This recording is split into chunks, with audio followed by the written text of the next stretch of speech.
नमस्कार, आप देख रहे हैं न्यूज़ स्पोर्ट इंडिया और मैं हूं आपके साथ नवाब चौधरी। साइकिल पर पान मसाला बेचने वाले मनसुख भाई कोठारी ने पान पराग मसाला कंपनी की शुरुआत कर सफलता की कई कहानी लिखी, लेकिन उनके बेटे विक्रम कोठारी की कंपनी रोटोमेक कर्ज के ऐसे जाल में फंसी कि फिर कभी उठ न सकी। आज रोटोमेक के इसी 37,000 करोड़ के घोटाले की कहानी जानते हैं। बारातियों का स्वागत पान पराग से करेंगे, ये पंच लाइन आपने भी जरूर सुनी होगी। टीवी पर आने वाली इस विज्ञापन ने पान पराग मसाला को घर घर में पहुंचा दिया। शायद ही कोई शख्स हो जो इस कंपनी के बारे में नहीं जानता होगा, लेकिन आज हम बात पान पराग की नहीं बल्कि उससे जुड़ी कलम और स्टेशनरी आइटम्स बनाने वाली कंपनी रोटोमेक की बात करेंगे। पान पराग कंपनी के मालिक मनसुख भाई कोठारी के बेटे विक्रम कोठारी ने रोटोमेक कंपनी की शुरुआत की, लेकिन कर्ज का काल उन्हें ऐसा ले डूबा कि चंद सालों में कंपनी अर्श से फर्श पर पहुंच गई। 90 के दशक में जो पेन हर जेब में मौजूद होता था, टीवी विज्ञापनों में सलमान खान, रवीना टंडन जैसे स्टार जिसे प्रमोट करते थे, उसी कलम से विक्रम कोठारी ने 37,000 करोड़ रुपए के घोटाले की कहानी लिख डाली। आज हम इसी रोटोमेक घोटाले की बात करेंगे। रोटोमेक की शुरुआत की कहानी आपको बताए उससे पहले आपको पान पराग के शुरुआत की कहानी जाननी चाहिए। ऐसा इसलिए क्योंकि इसी पान मसाला कंपनी ने रोटोमेक की नींव रखने में मदद की थी। 25 जुलाई 1925 में गुजरात में जन्मे मनसुख भाई कोठारी 16 साल की उम्र में गुजरात से कानपुर पहुंचे थे ताकि वहां अपना कोई काम धंधा कर सके। उन्होंने साइकिल पर पान मसाला बेचना शुरू किया। सालों तक ऐसा ही चलता रहा। मनसुख कोठारी की किस्मत तब बदली जब उन्होंने पार्ले प्रोडक्ट का कानपुर में डिस्ट्रीब्यूशन हासिल कर लिया। इसके बाद उन्होंने कभी पीछे मुड़कर नहीं देखा। कुछ सालों बाद उन्होंने पराग पान मसाला की नींव रखी। 1983 में Kothari product private limited company बनाई। मनसुख लाल के दोनों बेटे विक्रम कोठारी और दीपक कोठारी पान मसाला के कारोबार को बढ़ाने में पिता की मदद कर रहे थे। उस दौर में अभिनेता शम्मी कपूर का विज्ञापन बारातियों का स्वागत पान पराग से कीजिएगा लोगों के जुबान पर चढ़ गया। पान पराग का कारोबार बढ़ने के बाद मनसुख भाई ने कारोबार का विस्तार शुरू किया। उन्होंने दूसरे सेक्टर में भी कदम रखा।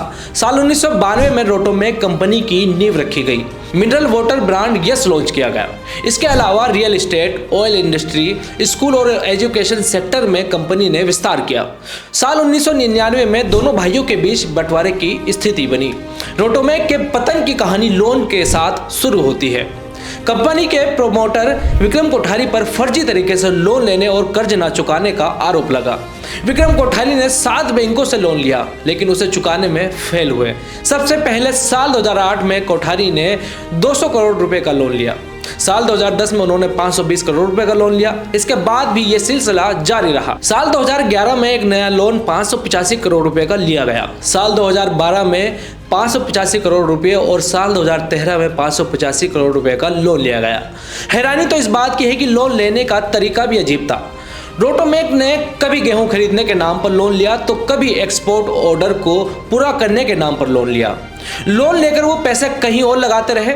विक्रम कोठारी ने oriental bank of commerce, Punjab national bank समेत 7 अलग अलग राष्ट्रीय बैंकों से 2919 करोड़ रुपए का लोन लिया था। ब्याज सहित ये रकम 37,000 करोड़ रुपए के करीब पहुंच गई।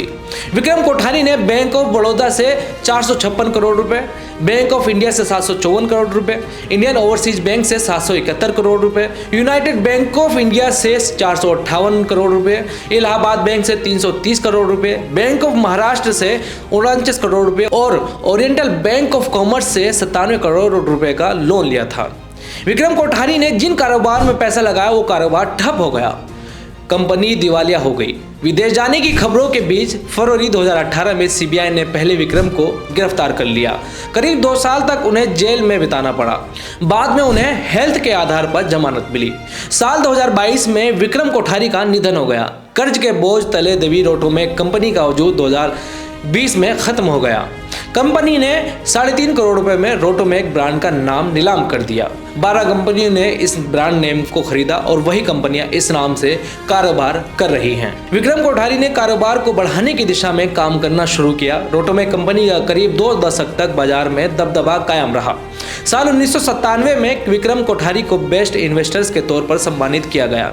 साल 2005 में उनकी कंपनी 100 करोड़ के क्लब में शामिल हो गई।